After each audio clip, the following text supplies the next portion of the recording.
Hi and welcome to the 64 doors. Today we're going to open door 61. Behind this door we find the archetype of the inspirer or the mystic. We often call it the gate of inner truth or the gate of mystery. When we look at the hexagram structure, we have two yang lines on the bottom and two yang lines on the top. And in the middle we have two yin lines. And that is what creates that window to the great mystery, to the inner truth. And we can see that there's the yin, the right brain, the creativity that is that portal, that window. It's not the left brain and the pressure to know that will create the true knowing. The spontaneous knowing in the 61 really comes spontaneously. The individual circuitry is very unique and spontaneous.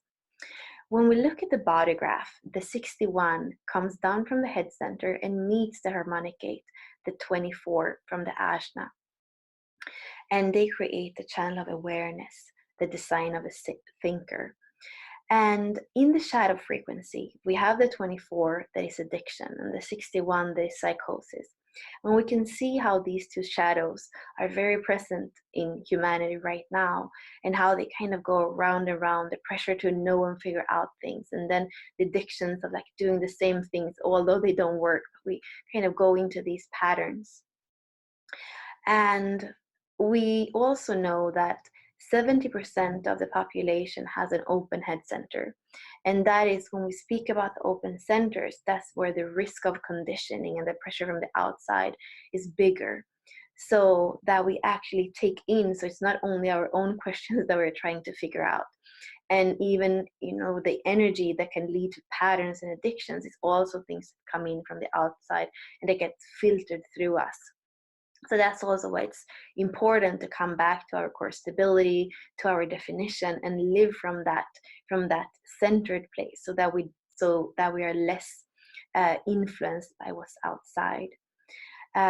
When we look at these two gates in the higher frequencies, what the Gene Keys say is that we have invention and inspiration. So instead of having the same old patterns in the 24, we suddenly have the invention.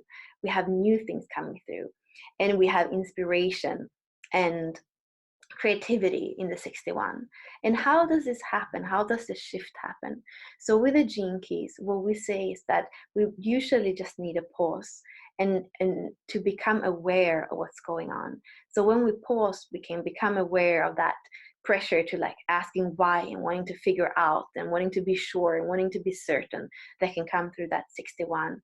And then we want to become aware of the patterns or the addictions in the 24. So maybe we're about to like eat that chocolate again or whatever it is, and then we catch ourselves in the moment and we can do something new and fresh.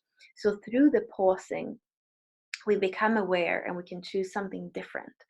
And another way of using the 61 to tap into a higher frequency is to stop thinking, but we stop thinking in a way that instead of like trying to do it, we start concentrating on something creative and artistic.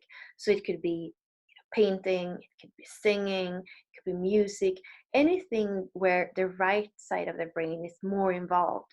And then often this pressure to like figure out something just stops and we're into a completely new brain pattern. So it's beautiful to really have something that we can use in order to tap into the genius of the 61. This is also a gate or hexagram that's connected to the pineal gland. So we can see that as we go into those creative states, that's part of also awakening the third eye and decalcifying the pineal gland.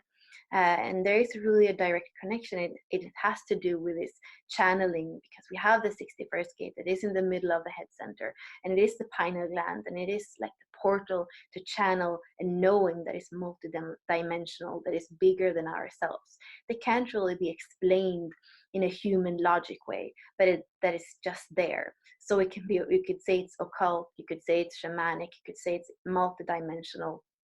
It's really the light that can come through us when we open up the higher chakras, and then it really goes down in through the whole body graph or the whole pillar of individuation, depending on if we look at human design or the Gene Keys. And everything that puts you in silence or in creativity are good ways of tapping into the higher frequencies. So you could use silence, or you can use meditation, or anything that is creative, like we said, art, or also puts you more into a grounded state where your head is less active.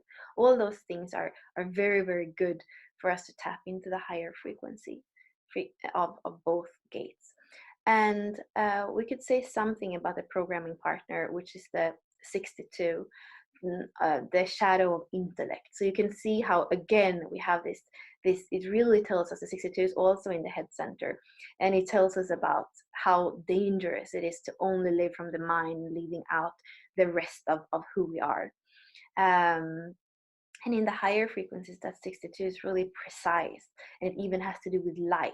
So you can see as well that light is something that comes through our head when it's not busy thinking all the time. And we're also going to give you some attunements so that you can tune into the higher frequencies of the 61. And there are going to be some affirmations as well, probably in the challenges. So I invite you to go on the website and look around. There's a lot of resources there to really tap into this 61 that is so amazing, and that is the doorway to so much wisdom and so much inspiration that is there for us whenever we we allow it, instead of running around in our addictions and psychosis. So thank you for today.